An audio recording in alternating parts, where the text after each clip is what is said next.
नमस्कार, मैं हूं जोनी कुमार और आप देख रहे हैं मेरे साथ सिटी तेलगा। इस वक्त की सबसे बड़ी अपडेट आपको बताने जा रहे हैं कि हरियाणा शिक्षा बोर्ड के द्वारा एक प्रेस कॉन्फ्रेंस रखी गई। प्रेस कॉन्फ्रेंस के माध्यम से साफ तौर पर बताया गया कि जिस सेंटर पर परीक्षाएं की जा रही है, अगर उन सेंटर पर किसी प्रकार की कोताही बरती जा रही तो किसी प्रकार के उन सेंटर को ही रद्द कर दिया जाएगा। और उन्होंने साफ तौर पर यही भी कहा कि अगले जो सेशन पर अगर परीक्षा होंगी तो उन पर किसी प्रकार का कोई एग्जाम वगैरह नहीं होगा। मैं बताना चाहूँगा कि प्रारंभिक तौर पर कुछ ऐसी घटनाएं हुई, उसके बाद हरियाणा विद्यालय शिक्षा बोर्ड ने, जिला प्रशासन ने, पुलिस ने, अध्यापकों ने और सभी ने मिलजुल कर काफ़ी अच्छा कार्य किया, मैं माना उसके बाद।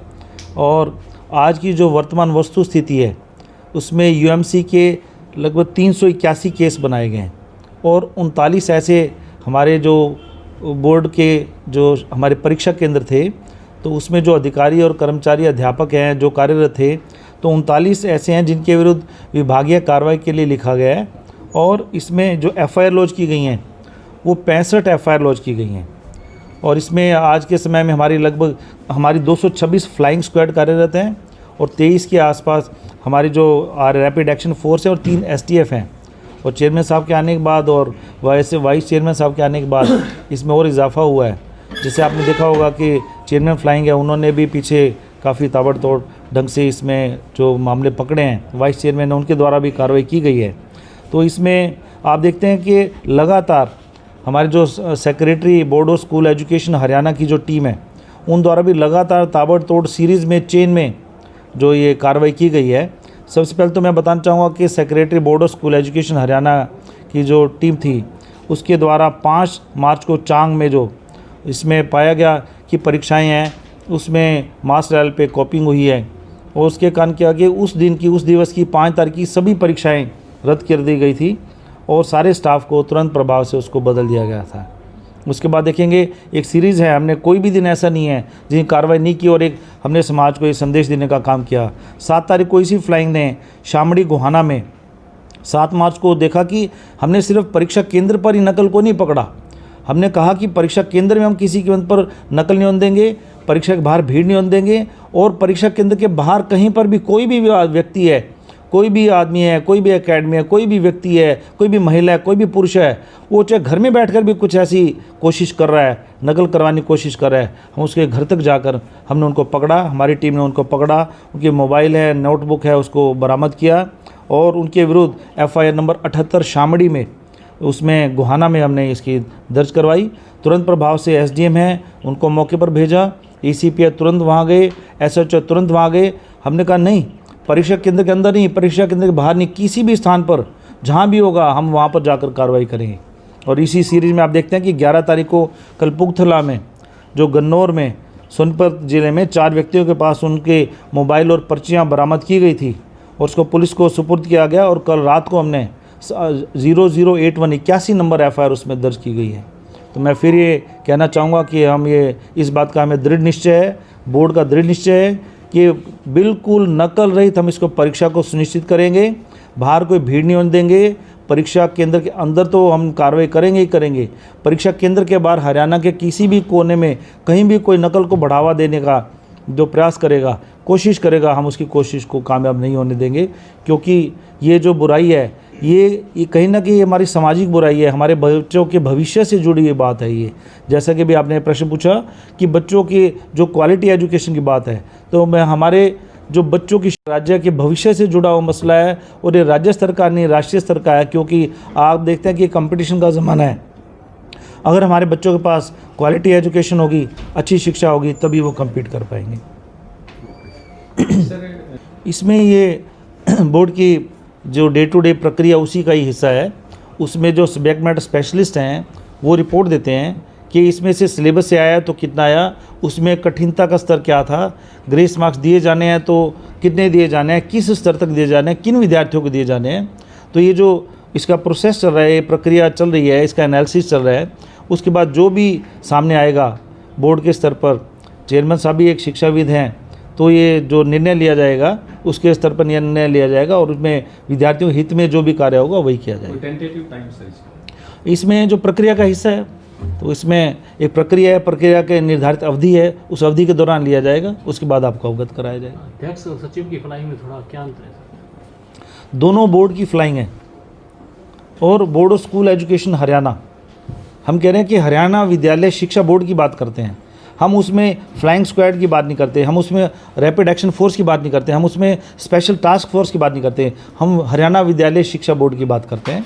और हमारी सभी का उद्देश्य केवल एक ही है कि हम नकल रहित परीक्षा को सुनिश्चित करेंगे। आप उसे कोई भी नाम दे दीजिए, हम 100% सुनिश्चित करेंगे, नकल नहीं करने देंगे, किसी कीमत पर नहीं करने देंगे, अंदर नहीं करने देंगे, बाहर भी नहीं करने देंगे। सर आपने बताया कि नकल रोकने के लिए काफ़ी प्रयास किए जा रहे हैं, पकड़े भी गए हैं। इसके बावजूद आपने देखा होगा पहले गोहाना में था, अब कल फिर से सोनीपत में सामने आया, पूरा सेंटर कोड सब कुछ बाहर है, यानी मतलब अंदर की इन्वॉल्वमेंट तो है ही, उसके बाद भी कोई डर नहीं है, आराम से कर रहे हैं सारे। आपने बहुत अच्छा प्रश्न पूछा। आप ये कह रहे हैं कि वहाँ कर रहे थे, लेकिन आप उसके साथ ये भी आपको बताना पड़ेगा, ये मीडिया का जो दायित्व भी है कि जहाँ ये ऐसा कर रहे हैं, हम 3:17 पर पहुँच के हम उसको पकड़ रहे हैं, उसको हरियाणा विद्यालय शिक्षा बोर्ड पकड़ रहा है। और आप सिर्फ रिपोर्टिंग नहीं कर रहे हैं, आप समाज में जागरूकता भी पैदा कर रहे हैं कि कहीं कोई नकल करेगा तो हरियाणा विद्यालय शिक्षा बोर्ड वो तुरंत वहाँ पहुँचेगा, उनके विरुद्ध कार्रवाई करेगा।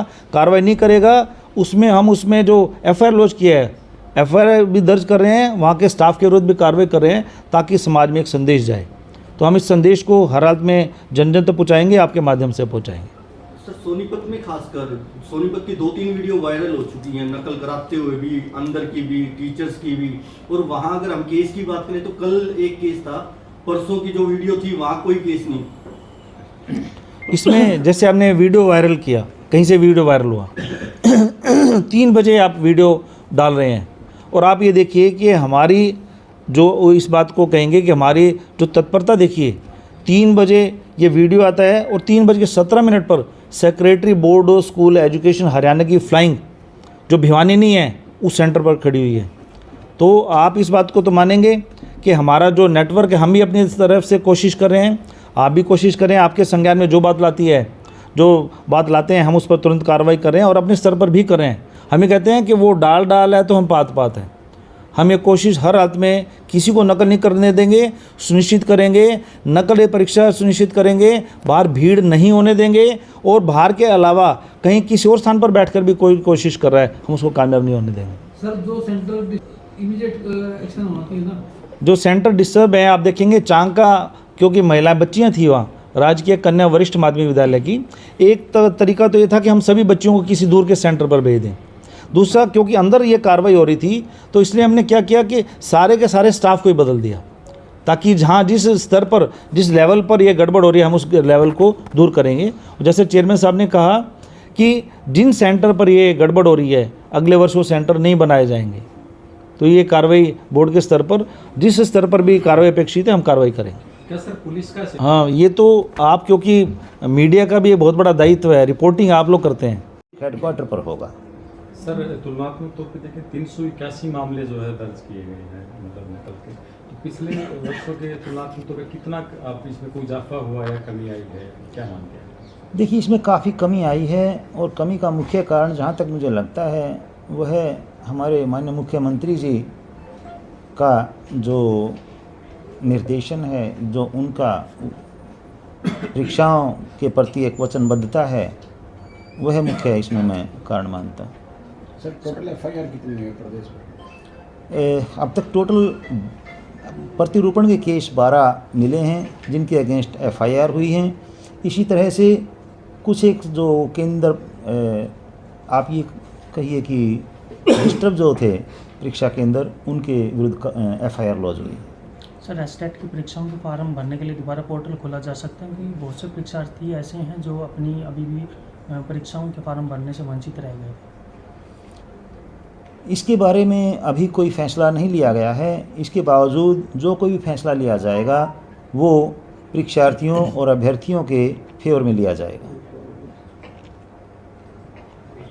ताकि इस प्रकार के बच्चों को जो पेपर से भय लगता है, उन चीज़ों पर भी कुछ कार्यशालाएं वगैरह स्कूलों में आयोजित करवाई जाएगी, ताकि नकल जैसे मामले ना हो पाए।